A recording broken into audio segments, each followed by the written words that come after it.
পিতা পুত্র পবিত্র আত্মার নামে আমেন। আজকের প্রথম পাঠে সাধু পল করিন্থীয় সম্প্রদায়ের বিশ্বাস ও ঈশ্বর প্রদত্ত বিভিন্ন অনুগ্রহের জন্য কৃতজ্ঞতা প্রকাশ করছেন। অন্যদিকে যিশু আজকের মঙ্গল সমাচারে আমাদের আহ্বান জানাচ্ছেন তার পুনরাগমনের জন্য আমরা সর্বদা সজাগ ও প্রস্তুত থাকি। সাধ্যে মনিকা, যার পার্বণ আমরা পালন করছি, তার জীবন ছিল এই অবিচল প্রার্থনা ও আত্মত্যাগের এক উজ্জ্বল দৃষ্টান্ত। বহু বছর ধরে তার ছেলে আগস্টিন সত্য ও বিশ্বাসের পথ থেকে দূরে সরে গিয়েছিলেন, কিন্তু সাধ্যে মনিকার চোখের জল, প্রার্থনা ও আত্মত্যাগের ফলে ঈশ্বর তার নির্ধারিত সময়ে সাধু আগস্টিনকে তার বিশ্বাসে ফিরিয়ে আনেন। সাধ্যে মনিকার অবিচল প্রার্থনার ফলেই তার পুত্র পরবর্তীকালে সাধু আগস্টিনে পরিণত হয়। প্রার্থনা কোনো একমুখী কথোপকথন নয়, এটি একটি সংলাপ যেখানে আমাদের মনোযোগী ও গ্রহণশীল হতে হয়। খ্রিস্ট আমার পরম প্রিয়জনেরা, ঈশ্বর আমাদের প্রার্থনার উত্তর দেন তার সময়ে এবং তার নিজস্ব উপায়ে। আমাদের কাজ হলো সজাগ থাকা, ধৈর্য ধরে প্রার্থনা করা এবং ঈশ্বরের পরিকল্পনার ওপর আস্থা রাখা।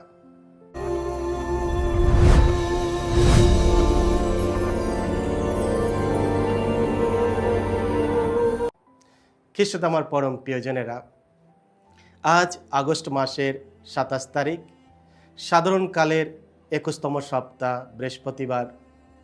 আর আজকে ডেলি মান্না ঈশ্বরের বাণী প্রতিদিন নেওয়া হয়েছে সাধু মতিরচিত মঙ্গল সমাচার থেকে 24 অধ্যায় 42 থেকে 51 পদ।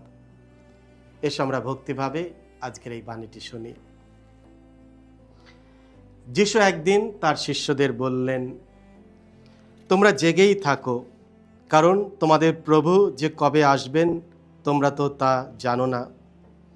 এই কথা তোমরা কিন্তু নিশ্চিন্ত বলেই জেনে রাখো, চোর রাতের কোন প্রহরে যে আসবে তা যদি গৃহকর্তা আগে থেকেই জানতেন, তাহলে তিনি নিশ্চয় জেগেই থাকতেন, কিছুতেই নিজের বাড়িতে শীত কাটতে দিতেন না।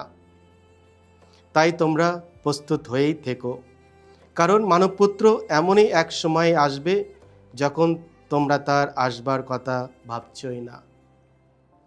তাহলে কে সেই বিশ্বস্ত বিচক্ষণ কর্মচারী, মনিব যার ওপর তার বাড়ির সকলের ভার দিয়ে গেছেন, যাতে সে ঠিক সময়ে তাদের খাবারের ব্যবস্থা করে? ধন্য সেই কর্মচারী যার মনিব ফিরে এসে তাকে সেই কাজেই ব্যস্ত থাকতে দেখবেন। আমি তোমাদের সত্যই বলছি, তিনি এবার তার সমস্ত সম্পত্তির ভার তারই হাতে তুলে দেবেন। কিন্তু সেই কর্মচারী যদি অসৎ হয় আর মনে মনে ভাবে, আমার মনিব তো বাড়ি ফিরতে বেশ দেরি করছে, আর সে যদি তখন তার সহকর্মীদের মারধর করতে শুরু করে আর যত মাতালের সঙ্গে খাওয়া দাওয়া করতে বসে, তাহলে সেই কর্মচারীর মনিব এমনই দিনে এসে পড়বেন যখন সে তার আসবার কথা ভাবতেও পারেনি। তিনি আসবেন এমন এক সময়ে যে সময়ের কথা তার জানা ছিল না।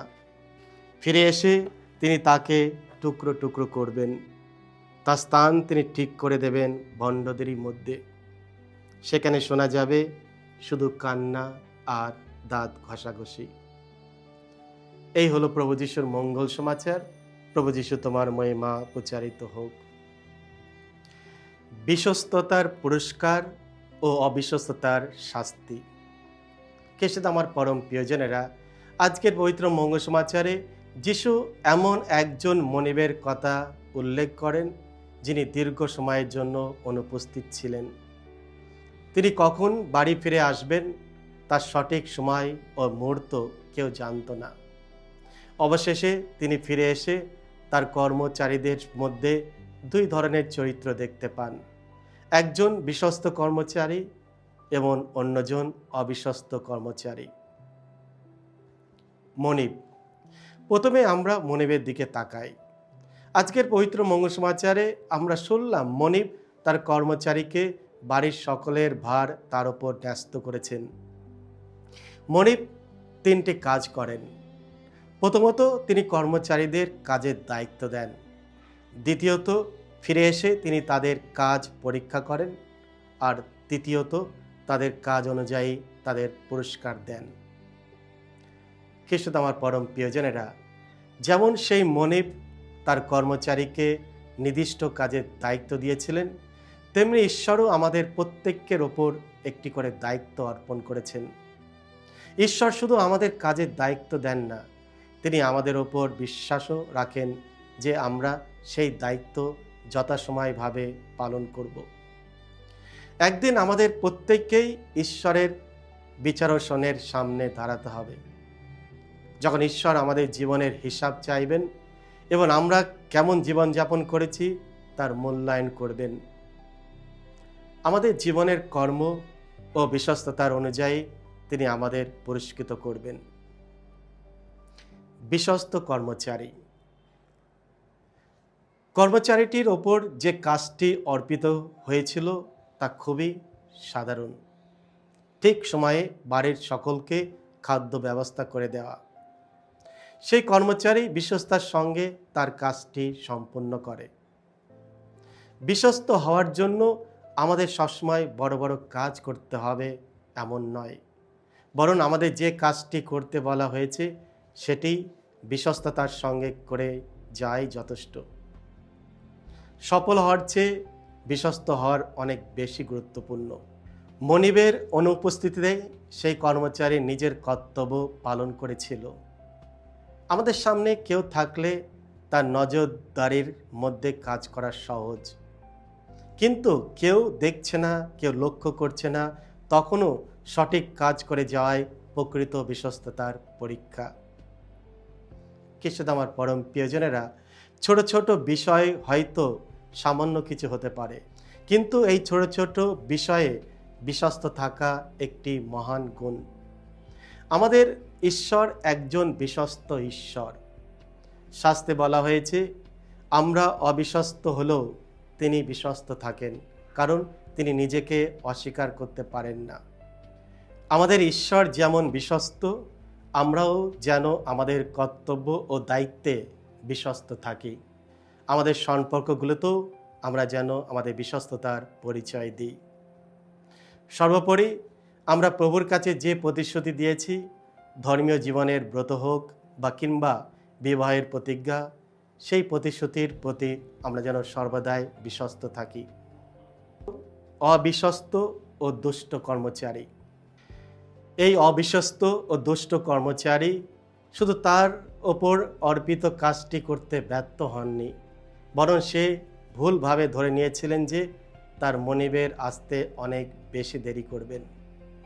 খ্রিস্টে আমার পরম প্রিয়জনেরা, আমরা অনেক সময় সেই অবিশ্বস্ত কর্মচারীর মতো জীবনযাপন করি।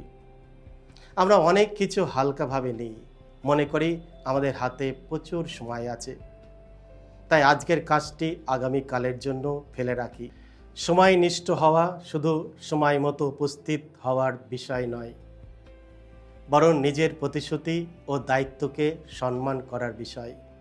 মনে রাখি, যে সময় একবার নষ্ট হয়ে যায় তাকে আর ফিরে আনা যায় না।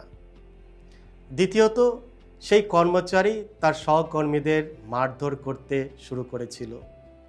আমাদের অধীনে যারা কাজ করে, তারা ছাত্র হোক, কর্মচারী হোক কিংবা অন্য কোনো সহকর্মী হোক, তাদের ভালোবাসা ও সম্মানের সঙ্গে আচরণ করা উচিত। অন্যদের সঙ্গে কঠোর ও নিষ্ঠুর আচরণ করা আমাদের অন্তরের ও মানবিকতাকে প্রকাশ করে।